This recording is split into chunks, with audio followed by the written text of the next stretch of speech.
Hello বন্ধুরা, শ্বেতা রান্নাঘরে আপনাদের সকলকে আরও একবার স্বাগতম। তো আজকের রেসিপিটি হলো একদম পাতলা করে বা বলতে পারেন হালকা করে সোয়াবিন আলুর ঝোল, পুরোপুরি নিরামিষ বা কোভিডে যাই বলতে পারেন, মোটমাট হালকা ঝোল খাওয়াটা শরীরের পক্ষে খুবই উপকারী। তো চলুন রান্নাটি স্টার্ট করা যাক চটপট।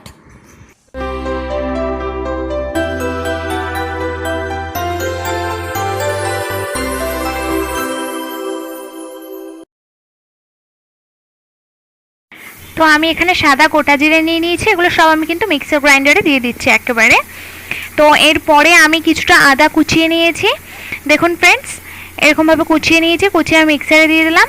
এবারে আমি কাঁচা লঙ্কা নিয়েছি, আমি লাল লঙ্কা নিয়েছি কারণ লাল লঙ্কাতে একটু কালার হয় ঝোলটায়, ওই জন্য আমি কাঁচা লঙ্কা লাল কালারের আমাদের বাজার থেকে এরকমই কিনে আনা হয়।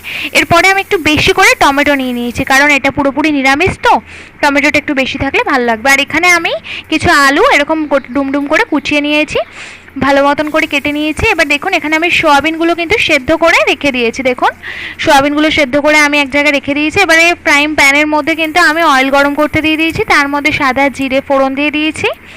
এটাতে সাদা জিরে ফোড়ন দিতে হয় যেহেতু এটা নিরামিষ।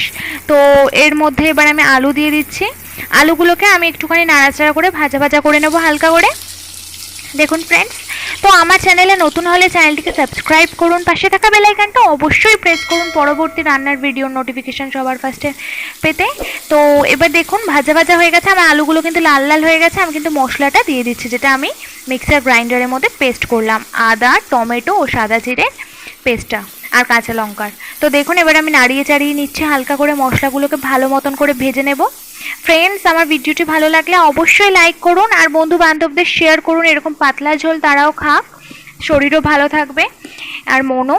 তো এর মধ্যে আমি নুন এবং হলুদ গুঁড়ো অ্যাড করে দিলাম, দেখুন স্বাদ মতো নুন দিলাম এবং পরিমাণ মতন হলুদ দিলাম, যতটা আপনাদের লাগে ততটা আপনারাও অ্যাড করে নেবেন। এভাবে একটু নাড়াচাড়া করে নিচ্ছি, নাড়াচাড়া করে নিয়ে যখন দেখবো মশলাটা থেকে একটু তেল ছাড়ছে, মশলাটা পুরোপুরি ভাজা ভাজা হয়ে গেছে, তখন হালকা করে আমি কিন্তু টমেটোগুলো আমার দিয়ে দেব। দেখুন আপনারাও রান্নাটা বাড়িতে করুন আর খান, সত্যি শরীর প্রচণ্ড সুস্থ থাকে এই রান্না খেয়ে। রিচ নয়, শরীর পেট খারাপও হবে না, শরীরে সুস্থতা থাকবে, শরীরে এনার্জি থাকবে। আর আমাকে কমেন্ট করে বলতে ভুলবেন না আপনারাও রান্নাটা করে কীরকম লাগলো। তো দেখুন আমি একটু টমেটোগুলো দিয়ে ভালো মতন করে একটু নাড়িয়ে চাড়িয়ে নিচ্ছি। এবার একটু কষে এলেই মশলাটা কিন্তু আমি এর মধ্যে দেখুন কষা কষা হয়ে এসছে, এর মধ্যে কিন্তু আমি সোয়াবিনগুলোকে অ্যাড করে নিচ্ছি। মনে রাখবেন সোয়াবিনগুলো কিন্তু আমি আগের থেকে গরম জলের মধ্যে করে সেদ্ধ করে নিয়েছি, ভালো মতন করে ফুটিয়ে সেদ্ধ করে নিয়েছি এবং সেটাকে ভালো পরিষ্কার জল দিয়ে ধুয়ে নিগড়ে আমি কিন্তু ঝুড়িতে তুলে রেখেছিলাম। এবারে দেখুন এখানে কিন্তু আমি এটাকে ভালো মতন করে কষিয়ে নিচ্ছি, সোয়াবিনটাকে দিয়ে ভালো মতন করে আলুগুলোর সঙ্গে নাড়িয়ে চাড়িয়ে নিচ্ছি, মশলাগুলো যাতে সোয়াবিনের ভিতর অবধি ঢুকে যায়। তো দেখুন ফ্রেন্ডস আমি কিন্তু ভালো মতন করে নাড়িয়ে চাড়িয়ে নেব। সোয়াবিনগুলো এরকম শুকনো শুকনোই থাকবে, এতে টেনশন করার কোনো ব্যাপার নেই কারণ এগুলো সোয়াবিনটা একদম শুকনো ছিল যেহেতু তেলগুলোকে একটু শুষে নেবে। তো নাড়িয়ে চাড়িয়ে নিয়ে ভালো মতন করে কষিয়ে নিয়ে আমি কিন্তু মশলা ধোয়া জলটা দিয়ে দিয়েছি এর মধ্যে। এবার মশলা ধোয়া জলটা অ্যাড করার পরে আমি একটু ভালো মতন করে নাড়িয়ে চাড়িয়ে নেব, একটুখানি কষিয়ে নেব আর কি ফার্স্টে। দেখুন ভালো মতন করে একটু নাড়িয়ে চাড়িয়ে নিচ্ছি আমি, দেখুন এরকম কষা কষা মতন হয়ে গেছে।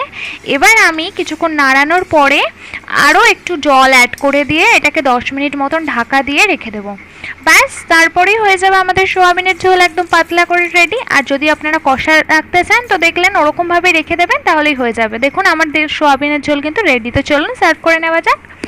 দেখুন এত পাতলা ঝোলটা হয়, এটা খেলে শরীরে কোনো রকমের অসুখ তো আসতেই ভয় পাবে আর আপনার শরীর এত সুস্থ থাকবে, মানে মন প্রাণ এত ভালো থাকবে যে ভাবতেই পারবে না। রিচ খেলে সব সময়ের জন্য আপনাদের শরীরে দেখবেন কোনো না কোনো একটা প্রবলেম হয়, রিচ খেলে ফ্যাট এক্সেট্রা এক্সেট্রা অনেক কিছু হয়, বাট এটাতে প্রোটিনও আছে সোয়াবিনে, প্লাস পাতলা ঝোল, শরীরের কোনো অসুবিধাই হবে না।